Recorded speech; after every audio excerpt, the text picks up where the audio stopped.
We're going to interrupt our normal production of The Complete Creation for this special report mini-series. At the time of this recording, it is late May of 2021. Over the past year and a half, we have used that word unprecedented an unprecedented number of times. I'm going to do it again.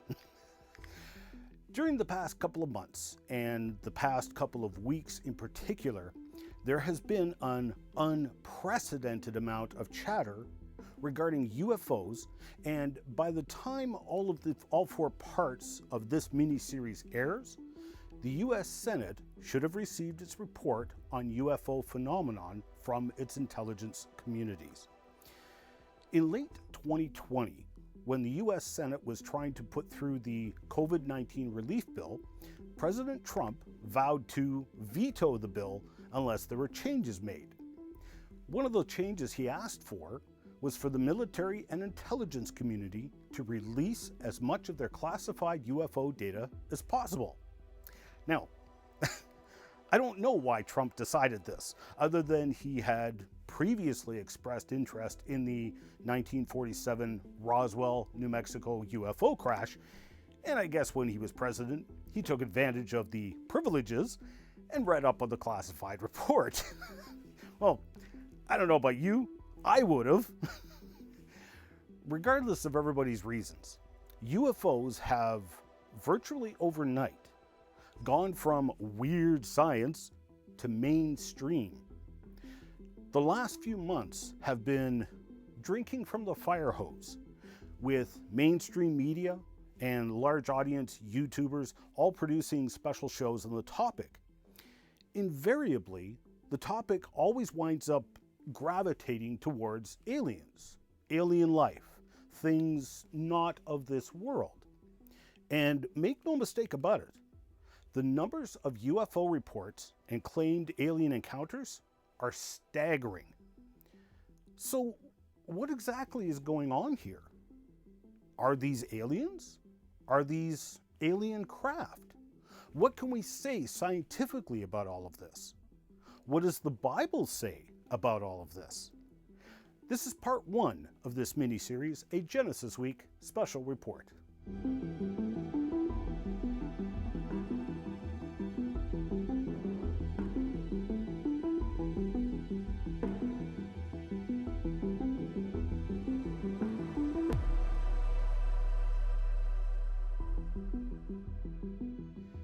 Thank you for joining me. I'm your host, Ian Juby. If you've been watching the Complete Creation series, this mini-series is included as bonus DVDs.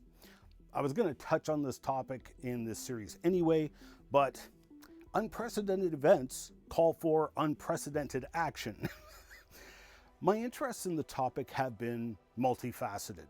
My scientific curiosity with UFO sightings and black tech or classified technologies, my own first-hand research into alleged anti-gravity and alternative propulsion systems, my own personal investigations into the disturbing alien abduction phenomenon, the surprising connections to the creation evolution topic, which of course I've spent decades researching and speaking on that topic.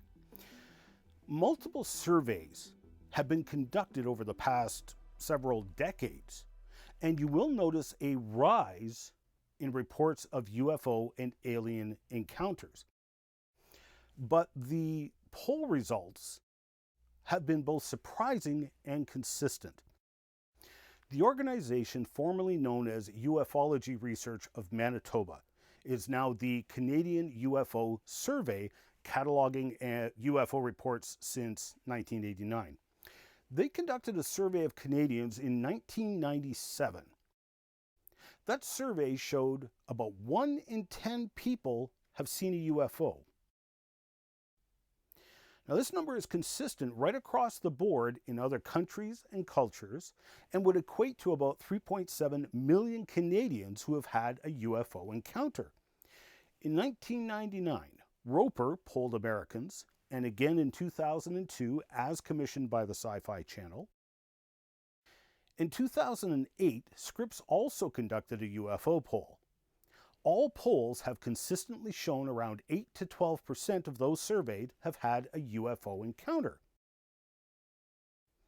All polls also showed that about 94% of respondents said they'd hop on the first UFO available to get off planet Earth. Oh yeah, I made that part up. But we all know it's true. But there's a subtle and far more disturbing statistic buried in these polls. Consistently, over the years, polls have shown that between 2 and 3% of those surveyed believe they have had an encounter with extraterrestrial life. Aliens. Almost all of those people were subjected to the horrible and traumatizing alien abduction experience. And it usually doesn't happen just once. Almost always, the alleged aliens come back and do it over and over again. 2 to 3%, that's a staggering average of 1 in 40. So go ask 40 random people you know. And statistically speaking, at least one of them has been abducted by an alien. So when I say you're not alone, I'm not trying to make you paranoid or nothing, and I'm not referring to extraterrestrial life. I'm saying there are hundreds of millions of people on Earth who have had the same or similar experiences with UFOs and aliens. Just in Canada alone, if we use the 2.5% average figure, some 940,000 Canadians have experienced the horrible alien abduction phenomenon, and they are usually too afraid to talk about it.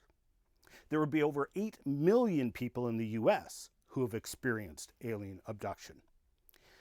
The alien abduction aspect is especially dark and disturbing, and on that note, viewer discretion is advised. We will be discussing adult-oriented materials not suitable for younger viewers, and frankly, even some adult viewers will find it disturbing. So, viewer discretion is advised. The Mutual UFO Network, or MUFON for short, is an international organization established in 1969 devoted to the scientific study of UFOs for the benefit of humanity. The group is composed of a global network of researchers who investigate UFO sightings. They actually release a monthly database of these events. Now, the United States always tops the list of events, typically with 300 to 600 UFO reports per month. For the month of April 2021, they had 381 reports they had investigated just in the United States. But notice this little tagline they threw in at the bottom of their monthly report. Most impressively, there were 9 landings, hovering, or takeoffs reported, and 19 entities observed. Entities? And these were all typical monthly statistics. It's been like this for decades. Here's the May 2020 report. Most impressively, there were 26 landings, hovering, or takeoffs, and 34 entities observed. Now, during the pandemic, the numbers of UFO reports has gone down because people are outside less. But this past month, May of 2021, saw 751 reports come in from the US and 56 from Canada. And most impressively, there were 30 landings, hovering, or takeoffs reported, and 22 entities observed. Now, I know what you're thinking. Juby, this entire Complete Creation series, the Genesis Week TV show, it's all on the topic of creation and evolution. Why are you diving into a wacky topic like UFOs and aliens?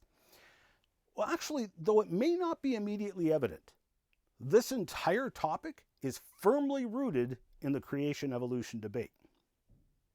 Furthermore, I have been nothing less than floored by the sheer volume of reports and events that have literally gone mainstream the past few months. Not just the volume of reports, but who is giving the reports. The military, the intelligence community, science and tech gurus on YouTube, and even YouTubers who typically only deal in political commentary. Ron Watkins, whom we all affectionately know as CodemonkeyZ, just released a website modeled after WikiLeaks, where he hopes that those with insider information into UFO technology will leak classified data. All of these events prompted me to revisit the topic and make this mini-series. So back in 2010, I gave a lecture on the topic, which was produced on DVD, entitled Genesis and Aliens. I produced that video because at that time, I was on the road in full-time creation science ministry. I would travel all over North America with my portable museum, speaking on the topic of creation and evolution. I would always have questions and answers after every lecture, and I watched over the years as the number one question that came up was, what about aliens? What about life on other planets? What about UFOs? What pushed me over the edge was when I was speaking for Teen Week at the Ross Haven Bible Camp in Alberta. In the space of 2 days, I had about 8 different people privately ask me about aliens, life on other planets, etc. Even children at schools and Bible camps were asking these questions. So it was obvious this was a topic heavily on the minds of the public. And this was all before the time of History Channel's hit TV series Ancient Aliens. One of their number one shows, and now running for 16 seasons. Now, love them or leave them, one cannot deny that the hit series has made an impact on pop culture and promoting the ideas of aliens to the general public, with millions of faithful viewers. And you gotta admit, they simultaneously graced us with some pretty epic memes. Now, in my hour-and-a-half lecture, I actually skipped over the topic of UFOs almost entirely because the focus was on the alien abduction phenomenon. But now this year, there has been probably dozens of Freedom of Information Act requests filed and granted on UFOs. And the mainstream media has been airing loads of interviews with military personnel about UFOs. For example, the decades-running CBS TV show, 60 Minutes, just last week aired an episode where they interviewed former military personnel about their encounters with UFOs, which the military and intelligence community are now calling UAPs, for unidentified aerial phenomenon. They're trying to get away from the historical stigma associated with UFOs, right? The descriptions of what they saw are nothing less than stunning. 2 F-18 pilots gave their first-hand testimony on their now declassified UFO encounter, described as a tic-tac-shaped drone about the size of their own aircraft, so quite large.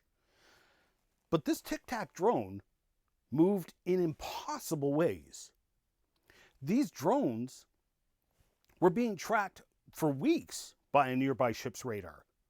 And when the targets once again appeared on radar while the aircraft were up for a training mission, the pilots were then sent to investigate.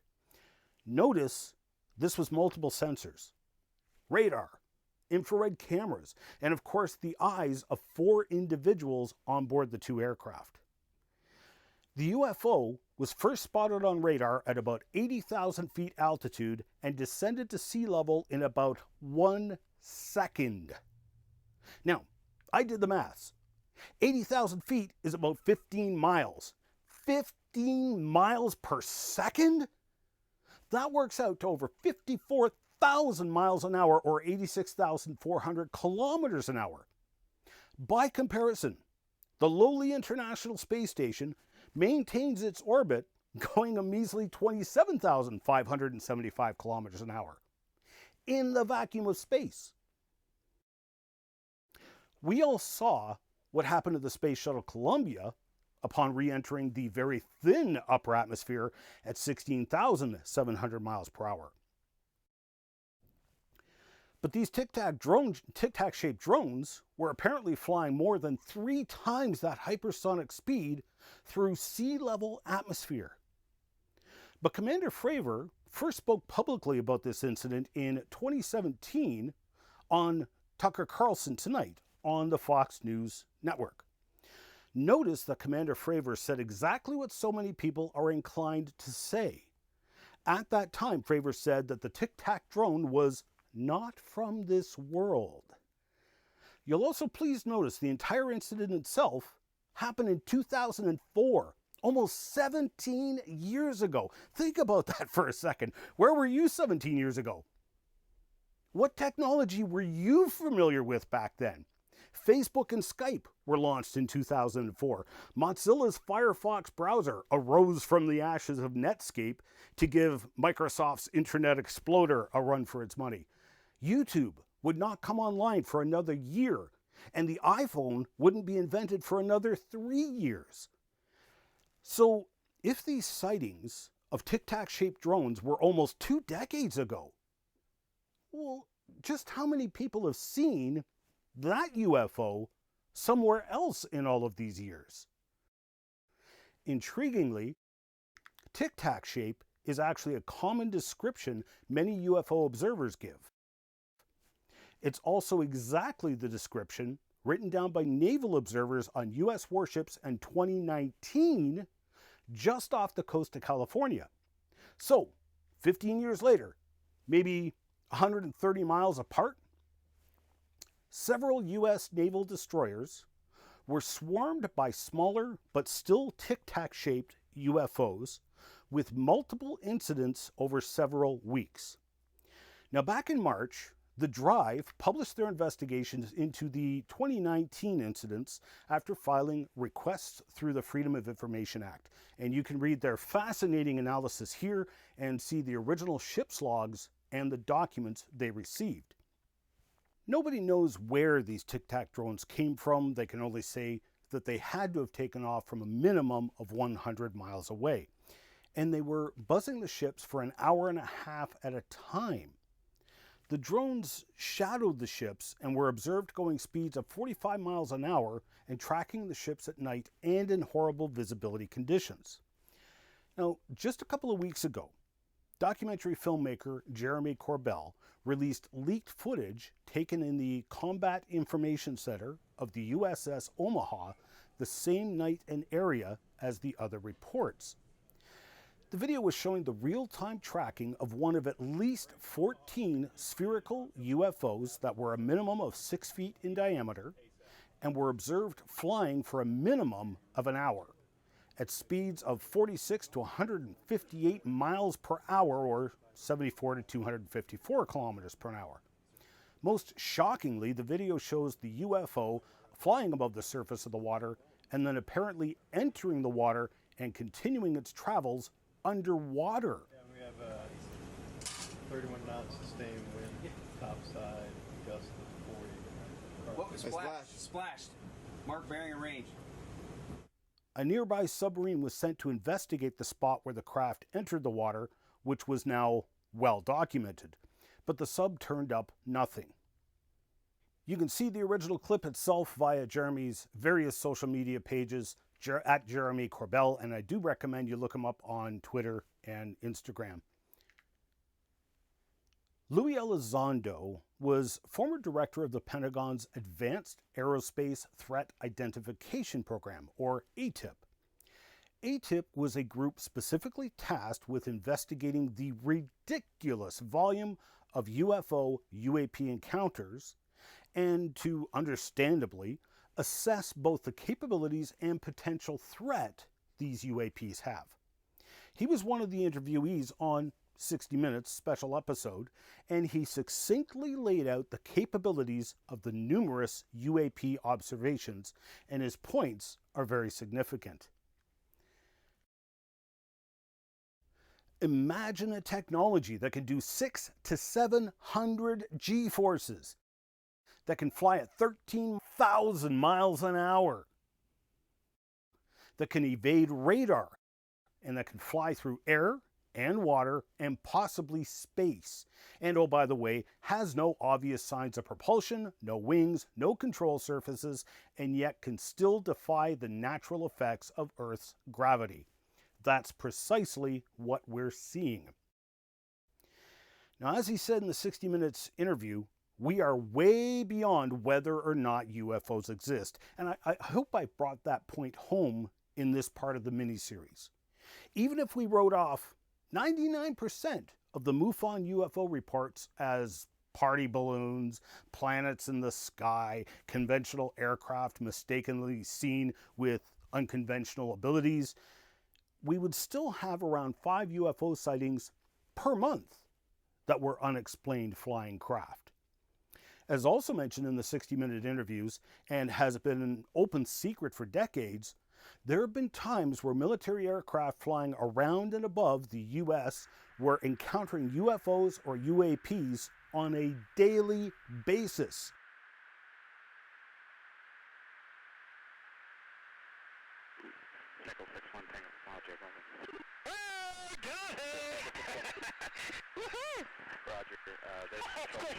Getting photographs, hood and gun camera footage, radar tracks, etc.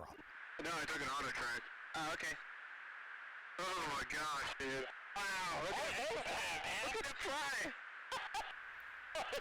But the capabilities of some of these UFOs would seem to defy physics as we know it. In a Fox News interview on March 22nd of this year, former Director of National Intelligence John Ratcliffe mentioned about the UAP capabilities in passing. Movements that are hard to replicate, that we don't have the technology for. Or traveling at speeds that exceed the sound barrier without a sonic boom. This would tie in with the 2004 Tic Tac UFO observations, where apparently the craft was able to fly at hypersonic speeds in sea-level atmosphere without burning up. Evidently, the creators of the craft were able to control aerodynamics in ways that seem to defy physics as we know it. We are now pushing the boundaries of the supernatural realm. In fact, Mr. Elizondo eventually resigned from ATIP because of all the pushback he was getting at the Pentagon to stop his investigation into these UAPs. In a recent interview he had with Stephen Greenstreet on the New York Post's The Basement Office show, Lou told of an encounter with a senior officer at the Pentagon for whom he had much respect. This unnamed officer told him flat out that these UAPs are demonic and we shouldn't be pursuing them. Elizondo admitted he was religious, but shared his convictions on how investigation into UAPs should be continued, even if it turns out they are simply demonic manifestations, because what if they aren't? What if the majority were simply demonic and only a few of these encounters were from another nation state or even extraterrestrial technology? I mean, take a look at where all of these UAP encounters were taking place. All in one little square off the coast of California. Obviously, the drones didn't come from the US, and most likely not Mexico. Now, I wouldn't put anything past those sneaky Canadians, but again, it's unlikely they came from there. The investigations by the US Navy pretty much ruled out any nearby ships, so just where did they come from? They were an awful long way away from anywhere. I mean, if you were a nation state called, say, West Taiwan, that was notoriously secret, had incredible human resources and technology, and a reputation for not caring too much about human and environmental safety, and you wanted to test the defenses of, say, the United States with your fancy new super tech aircraft, wouldn't you pick the shortest path to the US? Notice where all the reports I cited are centered, right off the coast of California. Now, I might be wrong, I might be, but I have my suspicions about the origin of these UAPs. The whole point of ATIP was to assess the threat. And even if a couple of these UAP encounters are technology from another nation state, how are these astonishing capabilities not a threat to U.S. national security? The 2004 Tic Tac observations clearly show that this very large craft can go anywhere in the world they would like, and do it so fast that any nation would be hard-pressed to even detect the incoming attack, let alone launch a response. In the next part of this mini-series, we'll examine the possibilities before us, approaching it all from a scientific perspective. Is it incredible nation-state super technology that we're seeing? Is it extraterrestrials? Or is that one Pentagon officer right and they're all just demonic manifestations? How would we know, and why should we care? The people who have claimed to have had direct encounters with aliens, what light can their testimonies shed on the UFO phenomenon? And because we're very possibly looking at supernatural events, we'll examine it all from the biblical perspective as well. I hope you'll join me in the next episode. You can catch the entire series in a variety of ways. You can watch the show online at www.completecreation.org or www.genesisweek.com. You can also purchase the Complete Creation series in full high definition on Blu-ray or video on demand at completecreation.org. Or support the Miracle Channel with a monthly tax-deductible donation and access the entire Complete Creation series in high definition through Corco, Miracle Channel's video on demand service. We need your support to keep this program on the air, so please pray for us. And if you wish to financially support the program, Canadians can make a tax-deductible donation to Core Ottawa, Canada North Post Office Box 72075, Ottawa, Ontario, Canada, K2K2P4. Or you can make a donation via PayPal online at ianjuby.org/donations. And thank you for your support.